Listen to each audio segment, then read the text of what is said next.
You are on air, sir. Ho, ho, ho. What's up, everybody? It's your boy, Canna Claus, coming at you with the year wrap up of Let's Be Blunt. What a year it's been. I wish there was a lot better things to report. It was such a year of promise going into 2024. We just knew this was the year they were going to get it right for our industry and for the cannabis plant. A lot of posturing, pandering, promises. Nothing really came of it. We had the rescheduling or descheduling hearing that was supposed to take place with the DEA, and of course, once they dig into it, they realize that it's ultimately difficult to correct, and the rescheduling only further cloudies the water, if you will, or causes more issues.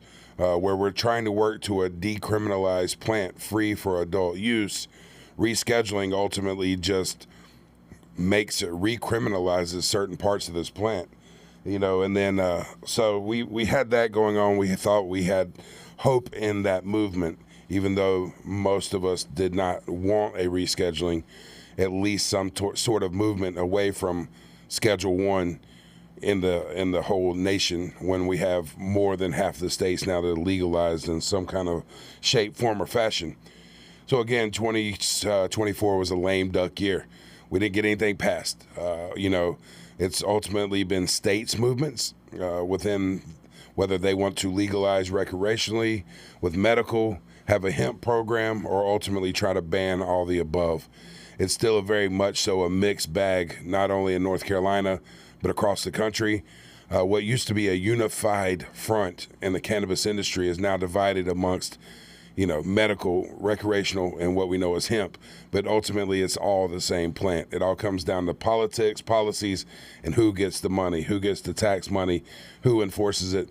But, we're seeing a lot of unfavorable things out there. We have the 2018 Farm Bill that we're ultimately all operating under and have thriving businesses under. And there's been a lot of attempts to shut us down ultimately. The Farm Bill was up for renewal this year. It was pushed from last year, and it looks like it's probably going to get pushed to next year as well. With we had ultimately a bipartisan agreement going in for the debt ceiling that is quickly approaching, and again we're facing a potential government shutdown. We're a lame duck Congress, lame duck Senate. Ultimately, nothing is getting accomplished right now. Even the most basic of bills and procedures getting passed is at a standstill.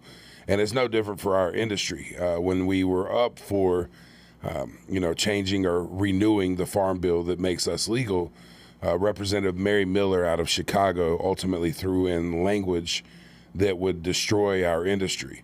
And luckily that wasn't passed through, and there's been other politicians that come through and try to add similar amendments that seem like it's for the benefit of the people, but ultimately it shuts down our industry, drives the black market, and drives overtaxed, overregulated marijuana market or full cannabis market. So, been a hell of a year. We thought we were really going to make progress. We do have some promise still going into the end of the year, first of next year.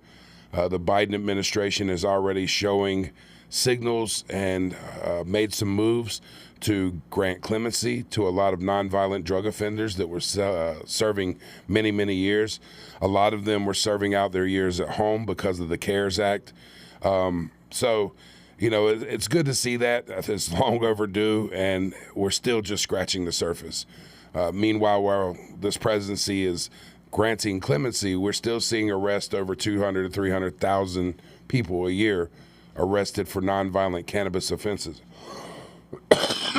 So what we're looking forward to with the president-elect and the next administration, I have definitely mixed feelings about all of that.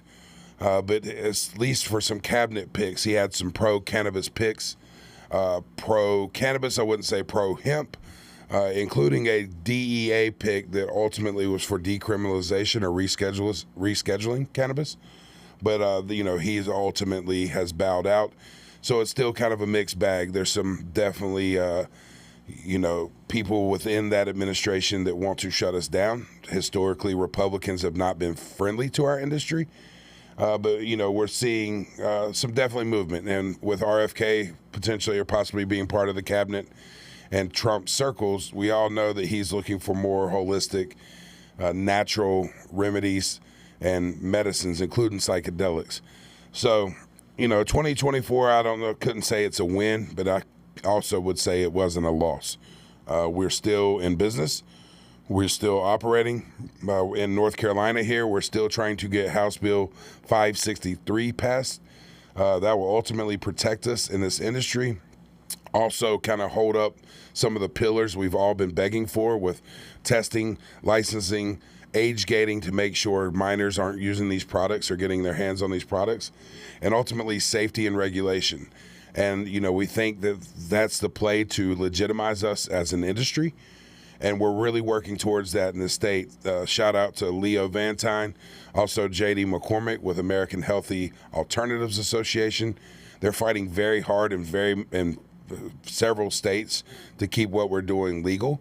Most recently, Tennessee is not moving to ban products per se or outlaw products, but they are putting new testing requirements up that will ultimately ban many of the products we enjoy now. Specifically now states, including Tennessee, this goes effective December 26th. There's now an injunction getting filed to stop it. But in Tennessee on December 26th, THCA products are no longer going to be legal. Not only are they going to be testing for the total Delta-9 THC, but also THCA levels post-decarboxylation cannot exceed 0.03% by dry weight volume. For those out there playing along and knowing your stuff, that's probably going to outlaw the flower, the THCA flower that we've all become accustomed to in 2024. With that being said, it's definitely the greatest challenges are here in the Southeast. We've seen Georgia ultimately outright ban flower. Looks like Tennessee now. As you guys know, South Carolina has not been friendly to flower. So really we have, North Carolina, parts, Alabama, I say parts. It's a state law, but depends on what part of the state you go to of what's being enforced. And ultimately we're still alive in Florida. We're still trying to change the perception and get the people behind the movement of legalizing here in the South. A lot of religious-based bias against our industry down here in the Southeast. But we're very hopeful going into 2025. The American Healthy Alternatives Association has ultimately been meeting with the new electors or elected officials on both the Senate and House side in North Carolina on the national level as well as state level, and really trying to get in front of them, put a face with a name and a movement, and show them that this is a real industry that's making real money, real jobs, and real opportunity. And we're doing so safely with the not only the will of the people, but for the benefit of the people. So we're very hopeful going into 2025. Every year when we do one of these wrap-ups, Basel and I wonder, is this the last year we'll get to do this? And that's how a lot of times most days feel in this industry. Will we survive? Will they put us out of business? What is the next move? What will we have to pivot to, adjust to? And, with a stroke of a pen, like I say all the time, with a stroke of a pen, we could be out of business. We could be gone. But I think we have probably 70, 80, 90% of most American citizens and really of the world believe that cannabis should be legal. And, ultimately I want decriminalization, not legalization. And I think we need to regulate this as we do anything else we put in our body. Make sure it's safe for consumption. Make sure it doesn't have poisons or pesticides or herbicides. And I'm also looking forward to the movement of getting rid of ultra-processed foods. Dyes, artificial dyes and food colorings and things that are allowed in the American diet that are banned in every other country. Excuse me for coughing. I'm enjoying one of our Alive and Well scourges and strawberry coughs infused pre-rolls. But we're sitting here. It's a time of reflection, a time of hope, and we want to keep changing people, helping people, saving the world, giving people an alternative to medications, to alcohol, to heavy drugs, for chronic pain, for relaxation, for recreation. We got some great products coming out with my company. We're also looking to start spotlighting and highlighting different companies with that work with us that help sponsor us. And one of them is our friend Brian with Loyal Oils. He has these great new canned lemonades out, 0 calories. They run about 10 milligrams a can, really fast onset. I'm telling you, there's nothing in the industry currently that can even touch these with the taste, the bioavailability, the way it works out, and ultimately the effect. But it's pretty amazing. Snap it to a Slim Jim. Tis the season. I also want to share, we got this awesome little gnome Canna Claus bong, and we have a lot of that stuff in the store going on and everything. And we've got people helping your boy out. But we're looking for more movement. I have a lot of I'd like to share, but ultimately we are moving forward with legally civil suit against the state of South Carolina for a raid that we faced a year ago, I guess over a year ago now. But we are seeking a civil suit, and I'll give more information on that when I can. Because of that suit, we will be speaking at the State House in Columbia on January 31st. Myself and my employee that was arrested, unjustified arrested, her and I both will be speaking at the State House on Cannabis Day and their efforts for movement towards legalization and decriminalization on January 31st in South Carolina. So anybody watching, please join us for down that. But ultimately, what's this going to take is for every one of you to write your representatives, to make the time to email them, call them, leave them text messages. Listen, I didn't believe in it either, but they have assistants and things that get these messages. And if there's enough, there's a movement, it calls for a meeting. And then ultimately, every politician out there is looking for more votes and money to get more votes.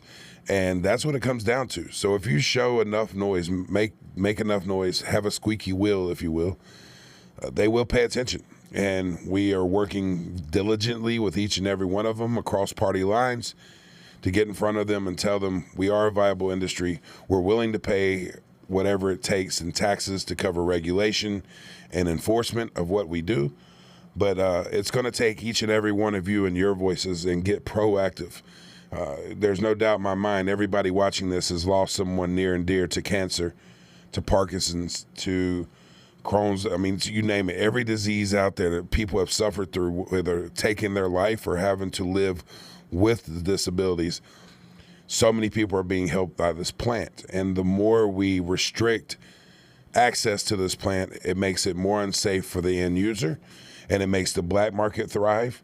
And ultimately, it plays into the hands of big pharma. And that's not what we're about in this industry. So, hell of a year in 2024. We can't get to 25 quick enough. I appreciate every one of you guys. I also want to give a big congratulations and shout out to my friend, partner, amazing guy, Bissell Edwards. He's the one always behind the scenes. He's the guy that puts all this together. We have now reached enough viewing hours in YouTube where we've monetized. And that's a big endeavor. That's a big movement. It took us a long time to get here, and we're only getting started still. We have a lot of things we're growing, doing, new projects coming out, new products coming out. We're going to try to improve this more and more to bring it to you guys. And I promise you, going into 2025, we'll be announcing some things that have not been seen in this industry. Some groundbreaking things that's really going to blow you guys away. So I look forward to 2025. I mourn the loss of a lot of people this year, whether they lost their life or we're just no longer in each other's lives. It's been a year of change, a year of compromise, a year of growth. And I really feel like we're going to head into next year. I say it every year, but we're going to head into next year making a movement, making a decision, making a choice. And the Biden administration, if you're listening, all it takes is an executive order. You can do it today. Decriminalize, legalize, do something on your way out. Horrible presidency at the end here. It's time to make moves. Grant clemency, let our people free, change the law, write an executive order. Let's end this 100-year-old war on drugs that ultimately drugs has won every time. So with all that being said, I do appreciate every one of you guys for your support. Make sure to like this, share this. We want to get better with some Q&A, some lives where we can have some